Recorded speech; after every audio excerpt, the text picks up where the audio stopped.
ఇదనమాట. ఇక్కడేంటంటే 1786 act of 1786 టైంలో లార్డ్ కార్న్వాలిస్ అతను appointed as governor general of Bengal కింద అపాయింట్ అయ్యాడు. బిఫోర్ యాక్సెప్టింగ్ ఈ పోస్ట్ యాక్సెప్ట్ చేయకముందు 2 ప్రపోజల్స్ పెట్టాడనమాట. స్పెషల్ డిమాండ్స్ పెట్టాడు.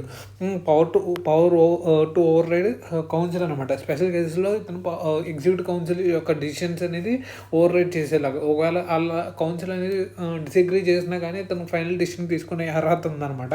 To take final decision and even if the majority అనేది డిసప్రూవ్ అయినా కానీ. తర్వాత position of commander in chief అనమాట.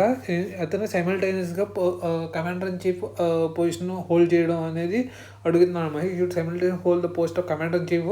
This would combine civil authority and military authority అనమాట in one person. Civil authority and military authority in one person కింద ఉండేటట్లు చేస్తున్నాను అనమాట. అంటే సివిల్ అడ్మినిస్ట్రేషను, మిలిటరీ అడ్మినిస్ట్రేషను అంతా ఒక దగ్గరే ఉందన్నమాట. ఇప్పుడు ప్రొవిజన్స్ ఆఫ్ ద యాక్ట్ ఏంటంటే accept the Cornwallis demands, gave the override the council and allowed him to act as a commander in chief కింద చేశారనమాట. సో ఇది కమాండర్ ఇన్ చీఫ్ కింద చేశారనమాట. సో అదే ఇక్కడ చెప్తున్నాను అనమాట. The Lord Cornwallis was appointed as ఏమైనా అపాయింట్ చేస్తున్నారు, appointed as governor general of Bengal అనమాట. Governor general of Bengal he placed 2 demands అనమాట. 2 డిమాండ్స్ చేసిండు. Accept the post, accept that post అనమాట. యాక్సెప్ట్ చేయాలంటే పవర్ టు ఓవర్ రైడ్ అనమాట. ఇది main important. Override decisions of the council అనమాట in special cases. తర్వాత he would also be the commander in chief according to the act of 1786 ప్రకారం was enacted to make both the provisions అనమాట. ఈ act ప్రకారం both the provisions అనేది enact చేశారనమాట.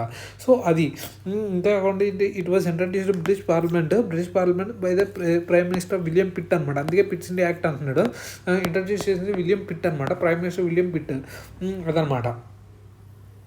William Pitt. So Lord Cornwallis ఇతనికి ఒకటి ఏంటంటే సివిల్ అడ్మినిస్ట్రేషన్, మిలిటరీ అడ్మినిస్ట్రేషన్ ఒక చేతిలోకి వచ్చేసింది. సివిల్ అండ్ మిలిటరీ అడ్మినిస్ట్రేషన్ ఒక చేతిలోకి వచ్చేసింది. అంతేకాకుండా ఎగ్జిక్యూటివ్ కౌన్సిల్ని ఓవర్ రైడ్ చేయొచ్చు ఇప్పుడు. సో ఇది